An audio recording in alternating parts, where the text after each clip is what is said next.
quiet of a brisk October morning in 1960. Liquid oxygen bathes a launch pad in an ominous fog. The Soviet Union is poised to take a giant leap ahead in the burgeoning space race. Deep in the steppes of Kazakhstan, hundreds of miles from civilization, and a world away from Western eyes, a powerful new rocket points skyward. Two previous endeavors have failed. They are determined to make it work now, at any expense. The launch of Sputnik in 1957 had kicked off a feverish era of space exploration.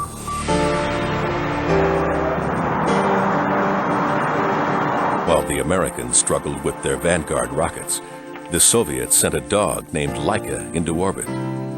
Their Luna probes dazzled the world, hitting the moon in September of 1959, then taking photographs of the dark side a month later. The U.S. had successes with Explorer and Ranger, but the Soviets were clearly leading the pack, and by long strides.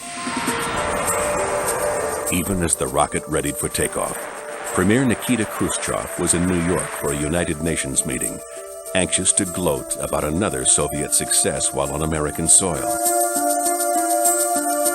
Back in Kazakhstan, the pressure was on to launch now, no matter what. During the countdown, a malfunction was discovered. Normally, this would result in a postponement, but not on this day. Fuel surged through the rocket boosters. Minutes later, the compound exploded into an inferno that would claim nearly 200 lives.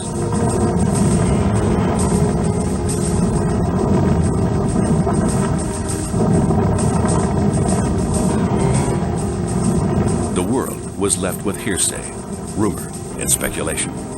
Until now. Unexplained deaths, harrowing encounters in space, phenomena that puzzled the world for decades. These are the files long hidden behind the impenetrable seal of the Iron Curtain. Today, we can finally explore those hidden vaults, bringing to light the darkest mysteries of the secret Russian space program.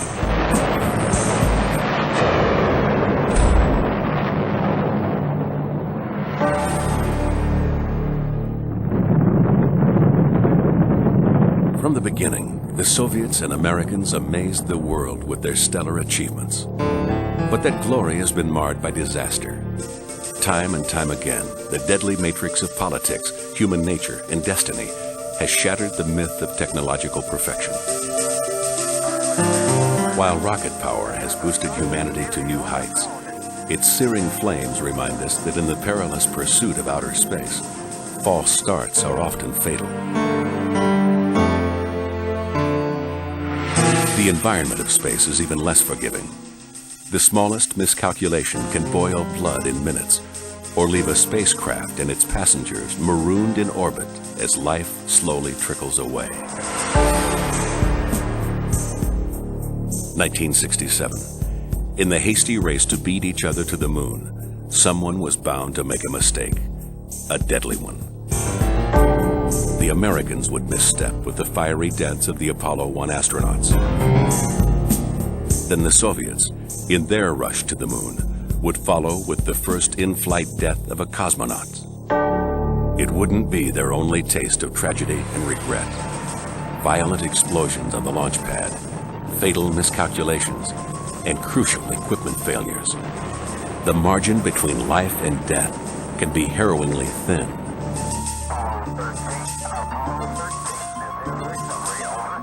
Sometimes fate smiles. Other times, it turns a blind eye. True stories, like that of the Soviets' deadliest disaster, are finally being pieced together.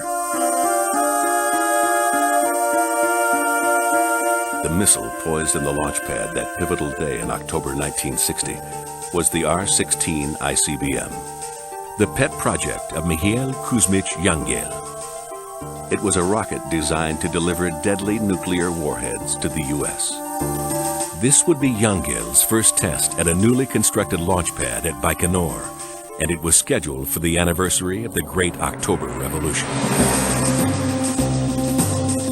Marshal Nedelin was the commander-in-chief of the Strategic Missile Forces. He would conduct the test himself. Many of the top military officers and rocket designers were there to watch the historic launch. But the launch was off to a disappointing start. An electrical problem threatened to abort the entire mission. Protocol demanded that technicians deactivate the boosters and drain the fuel. But that would mean weeks of delay. For Nedelin and the prestige this launch represented, failure was not an option.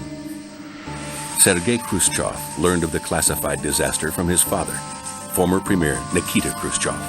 But because they thought that they saved the marshal, who was the head of the commission, he took his chair and sit under the missile. And all other people gathered around the missile, which was full, which is crazy. Indeed, Marshal Nedelin's confidence was in vain. As engineers tried to fix the problem, they accidentally triggered the ignition sequence. The engine began to work. Of course, it was just burned the first stage, and 150 or 160 tons of all this stuff just dropped down, and it began the fire, and they burned everything there.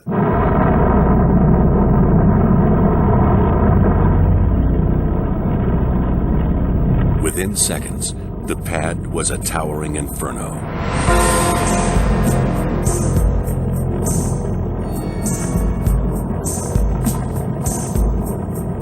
What you are seeing is that actual disaster. 126 people died instantly, including Nedelin, charred beyond recognition. 50 more would die later from their injuries. The world's greatest single missile catastrophe. While burning victims tried and failed to make their way out of the raging inferno, others walked directly into its burning center. They weren't going in to save their comrades.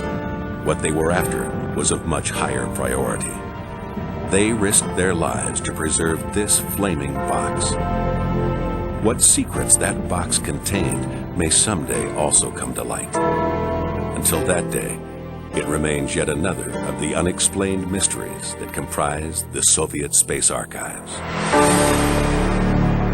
Nothing in the known annals of space history matches the Nedelin catastrophe in terms of life lost.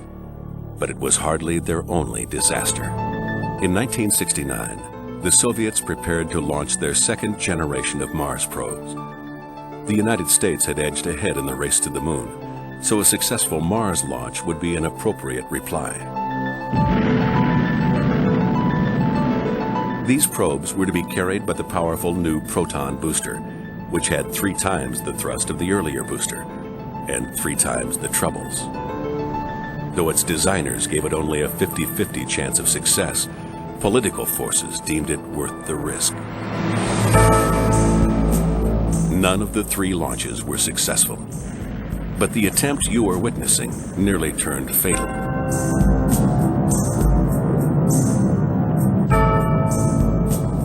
Luckily, the rocket crashed on an uninhabited area of the base. This disaster was preserved on film. The legacies of countless others have evaporated as quickly as the smoke that swirled around their burning wreckage. Like the launch fire at Plesetsk in March 1980, which to this day remains shrouded in mystery. Film of the blast and fire were destroyed, and no photography was permitted at the funerals of those who died. For Alexander Kosuk, the experience is permanently seared into his memory. Half an hour before the launch, he descended these stairs to an underground bunker.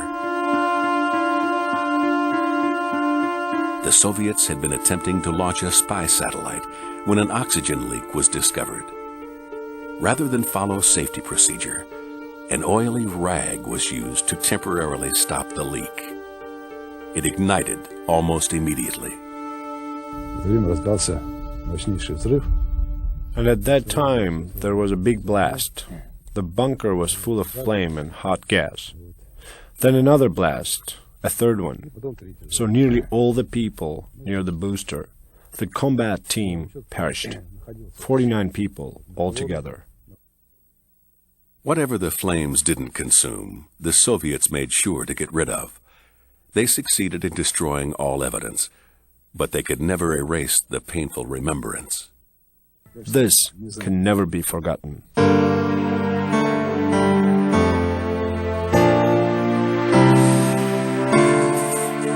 But how can these victims be remembered when they are not officially even a part of sanctioned history? This hushed policy of secrets and lies has its roots decades in the past. In the early 1960s, while the Americans were developing the Gemini two-man spacecraft, the Soviets were also developing their larger Soyuz spacecraft. But Khrushchev was anxious for more space firsts. Engineers quickly came up with the Voskhod spacecraft, and the Soviet need to top its rivals with space triumphs continued. Voskhod 1 would carry a crew of 3 into orbit. As Voskhod 1 landed, Leonid Brezhnev was hustling Khrushchev off the Soviet stage. But the space race continued. Soviet spacecraft Voskhod 2 was launched March 18, 1965. In the first spacewalk, cosmonaut Alexei Leonov took a step into the abyss while the world watched. What few people realized was that the first man to walk in space was almost the first one to die there. Yet another of the many shocking secrets newly liberated from the vaults of Soviet history.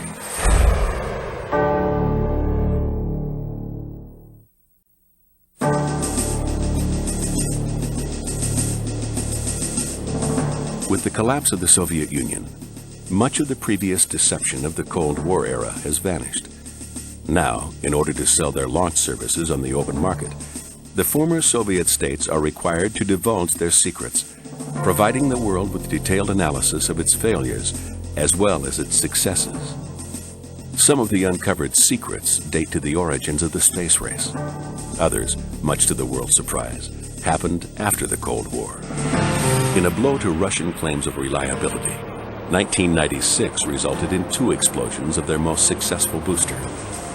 Considered the workhorse of their program, the Soyuz U rocket had launched over 1,100 spacecraft.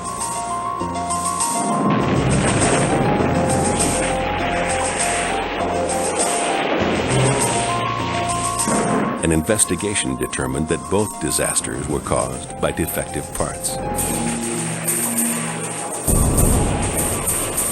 With sloppy mistakes such as these, it is easy to see why the newly independent Soviet nations, struggling to survive economically, would want to hide their failures. In the past, it was political motivation that turned truth into obscurity. With the opening of Soviet society, the world is learning about this hidden past. It is a history filled with failures and near misses, forgotten heroes and unknown cover-ups. Information that may have saved lives had it been revealed.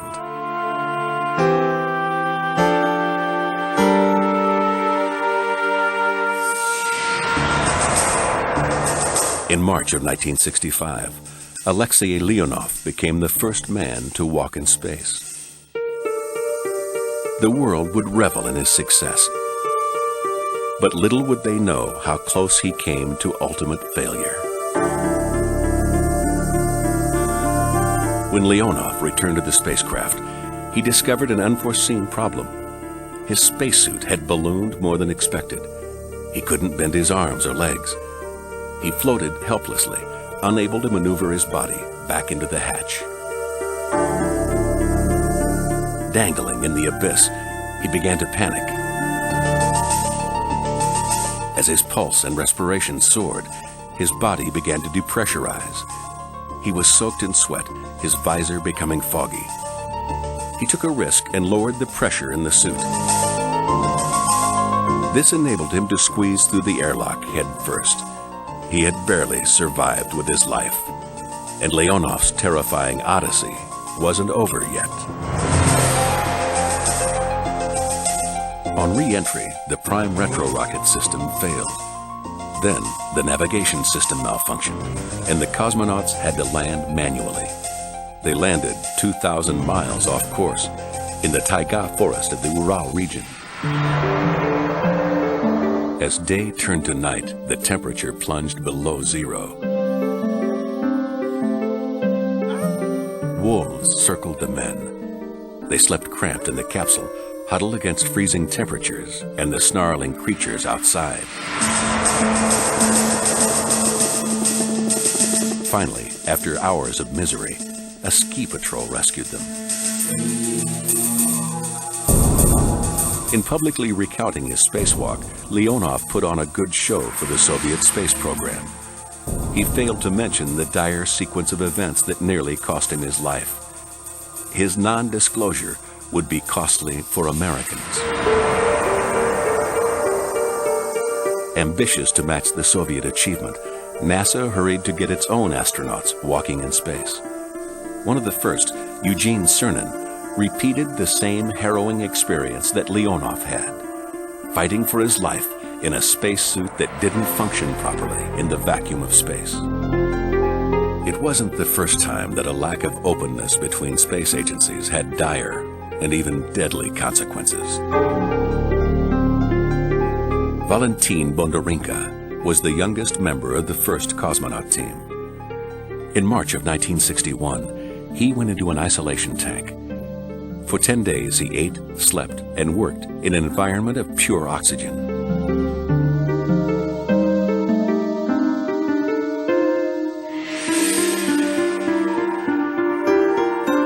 The test went perfectly until the final day, when the young cosmonaut was wrapping up the experiment.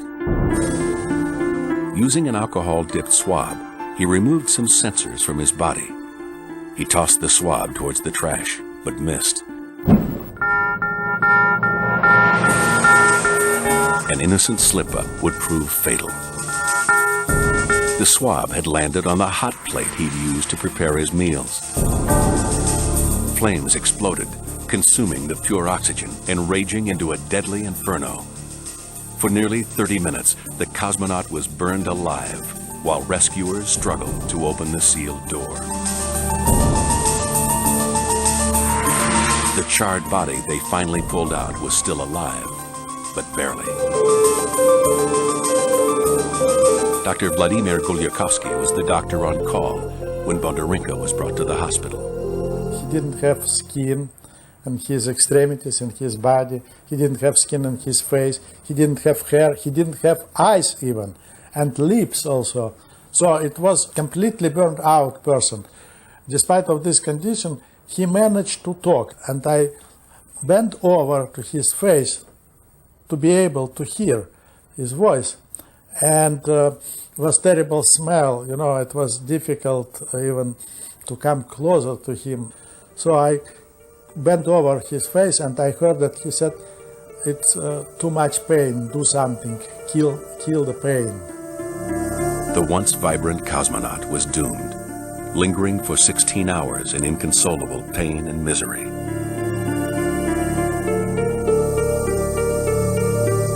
The embarrassing incident was entombed along with its victim.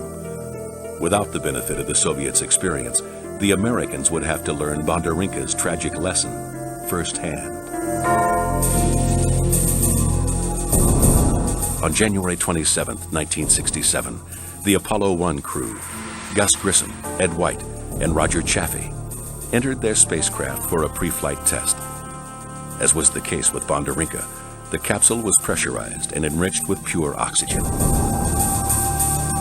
And as Bondarenka, these astronauts would perish when this oxygen atmosphere turned a small spark into an all-consuming inferno.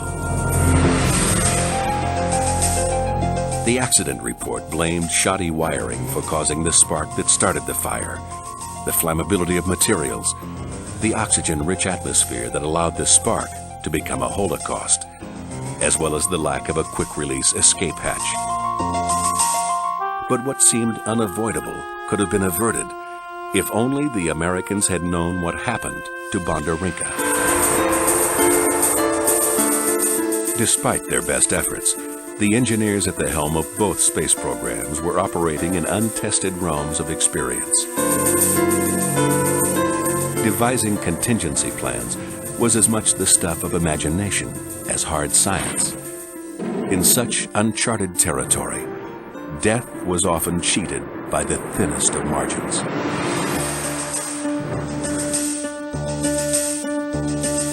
Such was the case with two cosmonauts who had experienced their own life and death drama.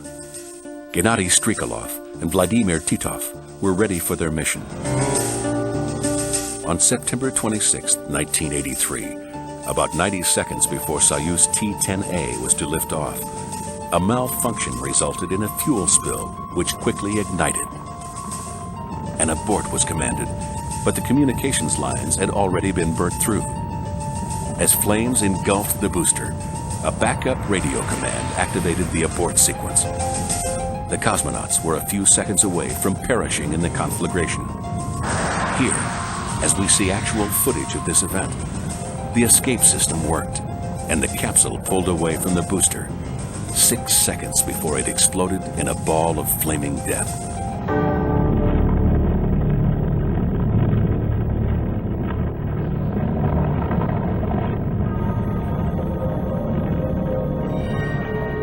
In a perfect world, the tragedies of the past would provide us with lessons for the future. In a world where history is manipulated, there can be no such consolation. On January 28, 1986, the bleachers at Cape Canaveral were filled with excited onlookers, families, and friends. But their overflowing pride would do nothing to prevent the horror of what took place.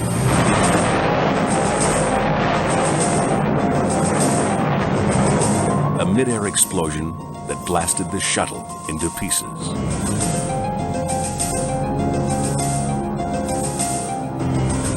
Had the Americans been aware of the details of the near disaster aboard Soyuz T-10A just 2 years earlier, perhaps they wouldn't have been blinded by their self-confidence.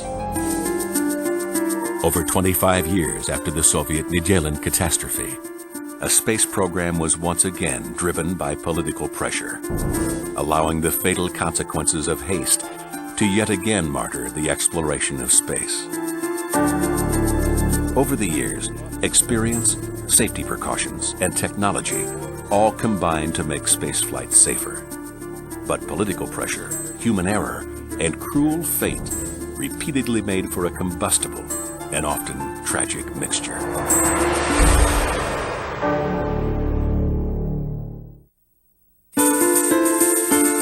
1967 was a very anxious time for the Soviets. It had been 20 months since the last manned Vashod flight, and the first manned launch of their new Soyuz program had still not yet occurred. During this period, the Americans flew 10 manned Gemini flights, successfully completing many maneuvers necessary for a lunar landing.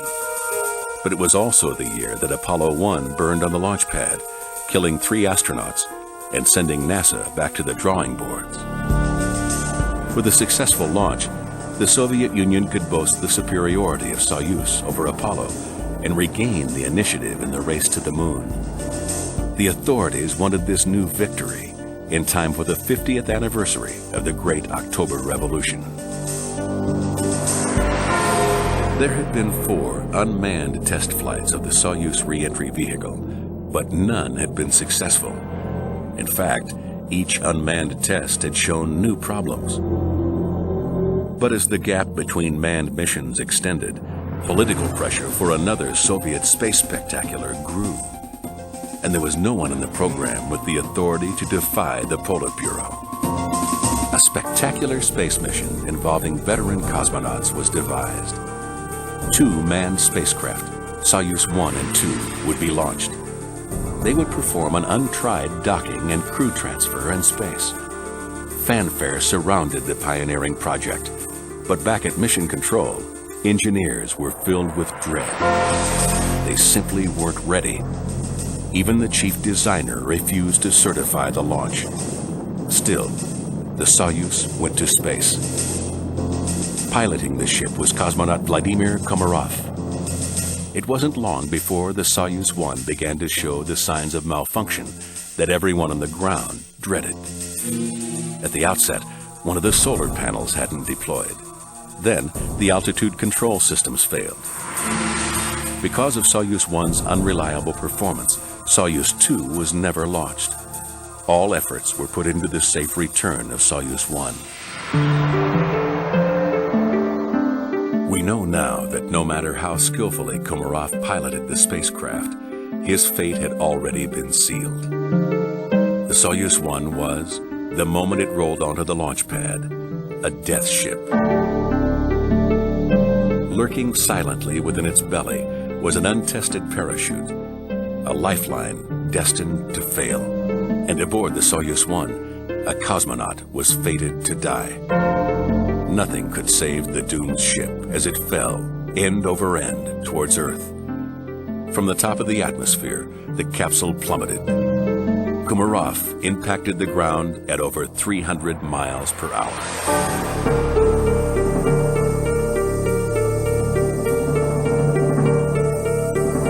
At the height of the moon race, news of such gross negligence could not get out, and so Komarov's story was buried along with his mangled corpse. And meanwhile, the world, blind to the death and disaster that had come before, celebrated the successes with enthusiasm.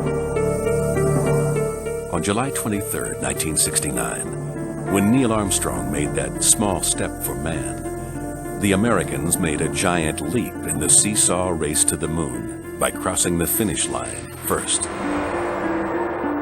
Ever the experts at propaganda, the Soviets feigned disinterest. They didn't televise the moon landing and barely covered it in print. They immediately denied that they ever intended to send a manned flight to the moon and proclaimed that they were turning their energies toward their space station program, Salyut, a program that would ensure a string of firsts, as the Americans had no such programs. Salyut was the first orbital laboratory in the world with the capability of long space flights. It was a plum assignment for a young cosmonaut named Pyotr Koloidin and his crewmates Alexei Leonov and Valery Kubasov. But fate had different plans. 2 days before the launch, the primary crew had their last medical test. A dark spot showed up on Kubasov's lung, and the flight commission replaced him with a backup. When Koloidin and Leonov were overheard lamenting the substitution of their comrade, they too were replaced, a seeming injustice, but one that would save their lives. And so in June 1971, Soyuz 11 took off without them. The craft completed the first successful docking with an orbital laboratory, and cosmonauts Viktor Patsayev, Georgy Dobrovolsky, and Vladislav Volkov spent nearly 3 weeks aboard the Salyut 1. But not all went smoothly.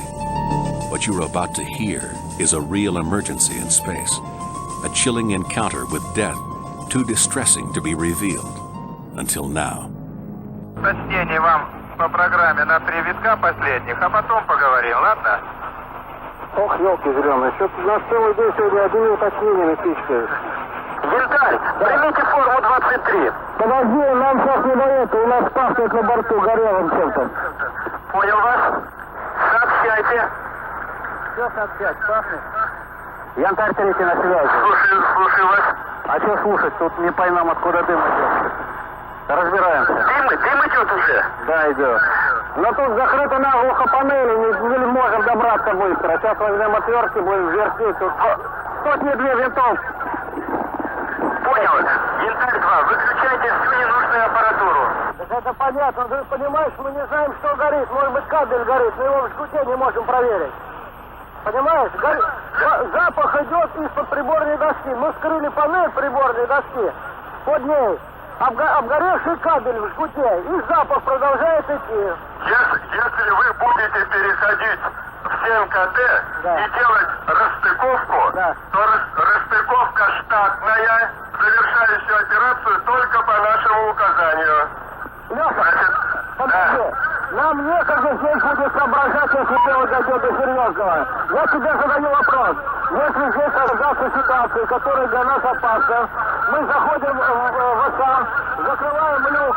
Закрываете перед собой люк. Поняли, но мы так, эти сутки. В общем, по нашим данным, у вас все... It seemed the danger had passed. The world sighed in relief. During their 3 weeks in space, the Soviet Union had given the mission extensive media coverage. The Salyut program was painted as much more challenging than the Apollo moon landings. A triumphant return was planned. As they neared the Earth's atmosphere, the cosmonauts fired off a series of rockets that would separate their return capsule from the rest of the module. But there was a glitch in the procedure. The force of the explosive bolts caused a valve to jerk open, rapidly sucking the air out of their cabin and turning their haven into a deadly vacuum. The cosmonauts hadn't been issued pressurized spacesuits because the craft was too small. One can only imagine the terror inside the capsule as they realized they had only 20 seconds worth of life left. When they arrived at the spacecraft, the stunned recovery crew hoped that the cosmonauts were simply unconscious. This dramatic footage shows their futile attempts at resuscitating them. The violent re-entry had caused their blood to boil for over 10 minutes.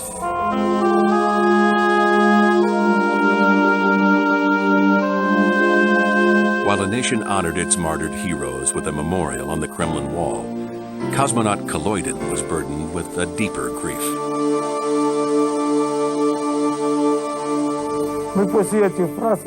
I thought that I was somewhat guilty for his death, but Volkov was doomed in any scenario. And now I don't worry anymore, because I understand then I could do nothing. Death knows nothing of geography or politics. The annals of space history are filled with the names of those who gave their lives to push the envelope of man's domain. Fortunately, not all the stories end in tragedy. Fate still manages to smile upon those seeking out the mysteries of space, even when the odds seem stacked against them.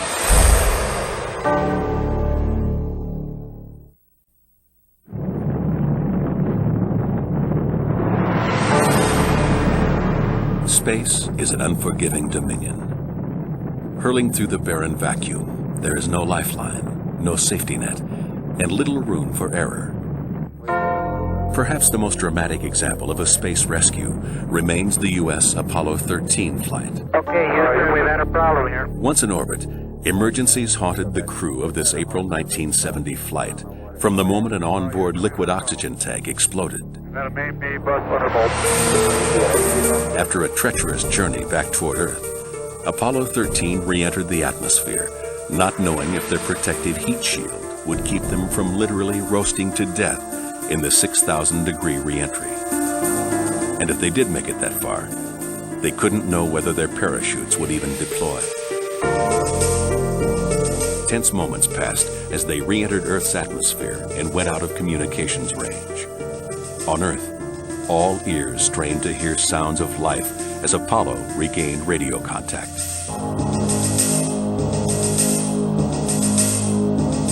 This time, fate was gracious.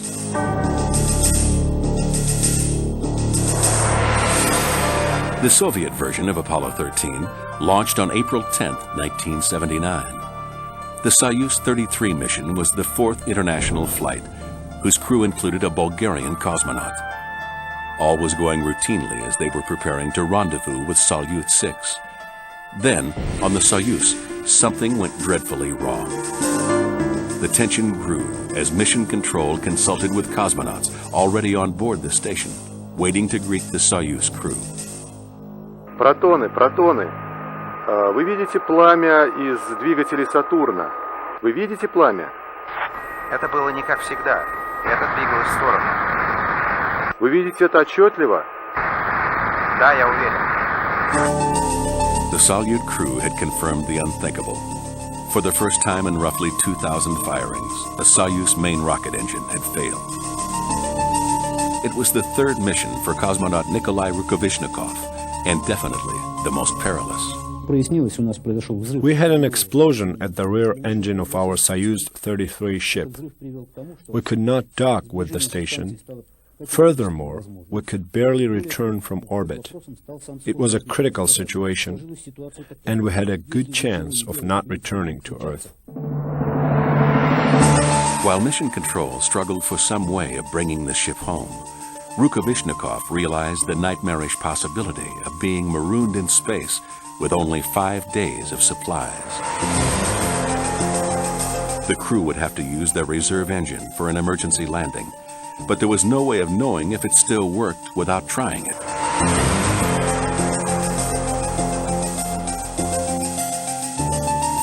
Mission Control ordered Soyuz to fire their backup engine.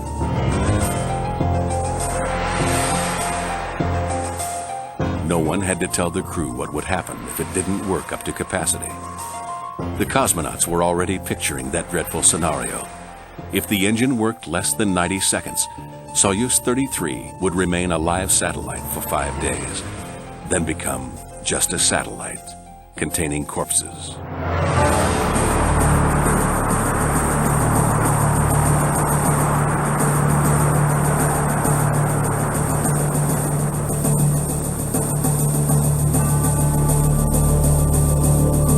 The reserve engine worked. It would mean they'd have to return to Earth at a steep trajectory and withstand a painful 10 Gs. But they would return to Earth alive.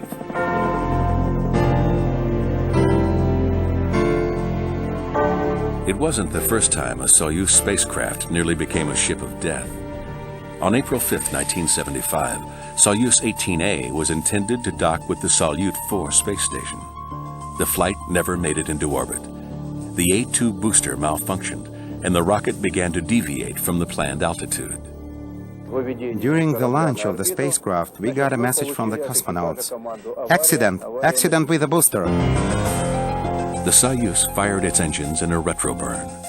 Like Soyuz 33, they would return to Earth in a ballistic trajectory.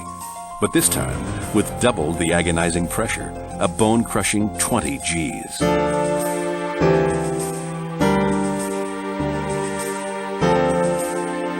Cosmonaut Vasily Lazarov lived through the agonizing ordeal. We were getting 10 Gs during training on the centrifuge, but this was 20.6 Gs. So to stand it was hard. Everything was floating, cracking, bones and the craft. The G-forces wouldn't be their only hurdle to survival. The Soyuz landed in darkness and deep snow in the Altai Mountains. The cosmonauts made a chance decision. Before the landing, not knowing where we were landing, I made a decision to shoot off just one of the lines that held the parachute. And this saved us because we landed in a forest and were entangled by the trees. But we were on the brink of a cliff.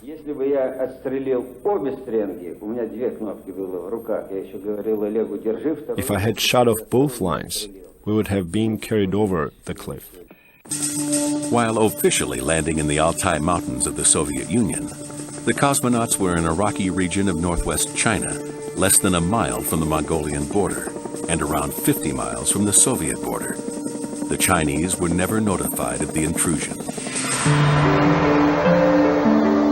A safe landing was not fated for Soyuz 23 either.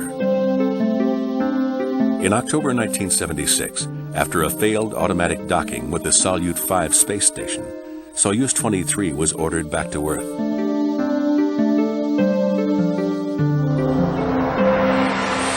The troubles for Soyuz 23 were just beginning. Entering their descent, Mission Control miscalculated the timing of the engine fire. This would result in a deviation in the landing area. They landed on frozen Lake Tengiz. All cosmonauts are trained for water landings, but this training hadn't taken into consideration the conditions that existed on this October evening in 1976. The craft splashed down in the lake. in squall-force winds and fog with temperatures hovering around 6 degrees Fahrenheit. The capsule was about 8 kilometers from the northern shore, where helicopters couldn't reach it due to the thick fog. The Perilous rescue attempt was the responsibility of General Vladimir Shatalov. We were in emergency situation all day because the helicopters could do nothing. In the mist that covered the lake, helicopters could not fly. The crew was held captive in their craft. Inside the capsule, the cosmonauts followed standard procedure. But this was not a standard situation. It was the first and only mission for Vyacheslav Zudov. The capsule was inclining approximately this way. They were now stuck in a precarious position, head down in the water. The cosmonauts had no option but to wait. We had no possibility to get out of the capsule as we were taught. If we opened the hatch, which was underwater, there would be no chance to get out. Besides, the temperature on Tengiz was minus 22 degrees centigrade.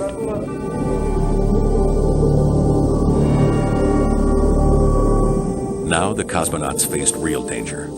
With the capsule upside down, the valve connecting to the outside atmosphere was submerged. They had no way to get fresh air. They had to use the regeneration system to supply oxygen, but they were running low on power. To stay in such a situation in the spacesuits and do nothing, we would freeze to death. We started to save electric power. We switched off all sources inside the capsule. Left on only the beacon and radio that we would need to use. But they soon failed. Valery Rozdesvinsky feared the worst as the cosmonauts slipped in and out of reality. You could feel the CO2 without instrumentation. Just feel it. When I felt close to losing consciousness, then I would switch on the regeneration. Then, when my mind started to clear and the blue haze disappeared from my eyes, I'd switch it off, and so on, all through the night. 9 hours after the landing, helicopters were able to locate the craft. Frogmen attached flotation aids and a tow line to it. As we see in these rare photos of the actual rescue, the helicopter couldn't lift the capsule, but was able to drag it 8 kilometers to shore. This time, death was cheated by the slimmest of margins. Though countless advances have made Earth's orbit seem more accommodating now, near misses like the Mir collision and decompression on June 25, 1997, are reminders that space is still a dangerous place. When American astronaut C. Michael Foale replaced astronaut Jerry Linenger aboard the Mir, NASA hoped that the worst of the near disasters were over.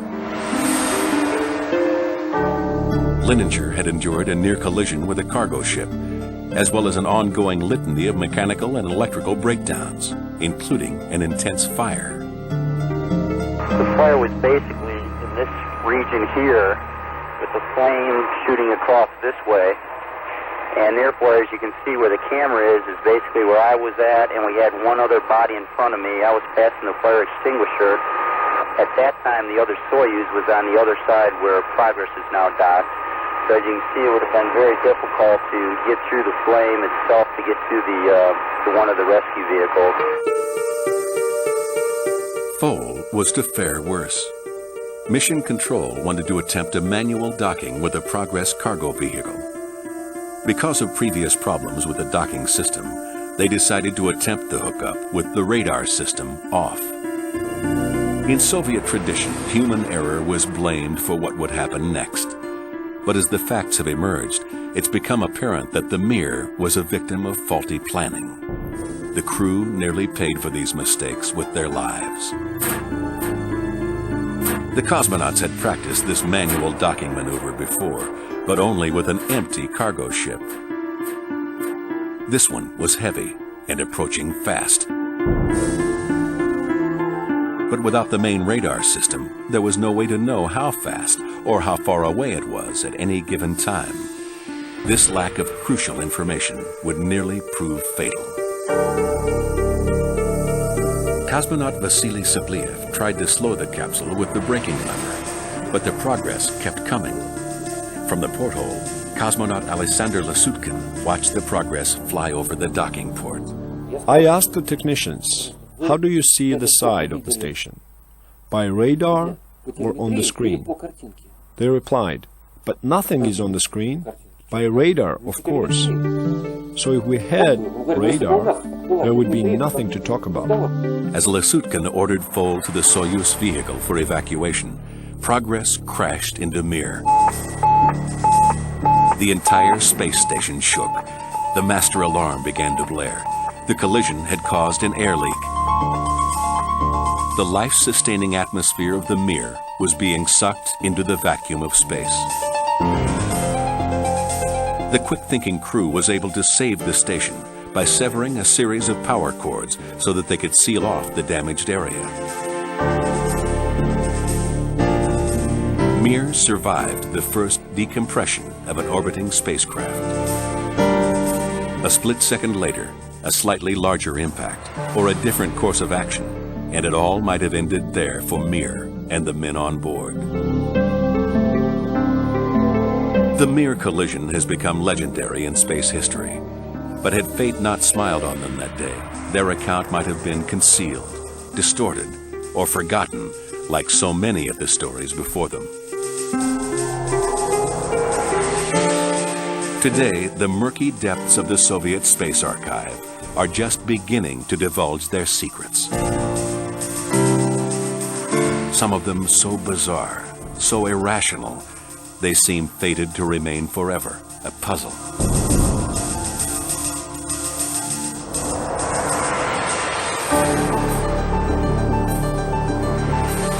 But other newly liberated files are answering questions, explaining the great mysteries of space, and filling the void with a rich, colorful human history.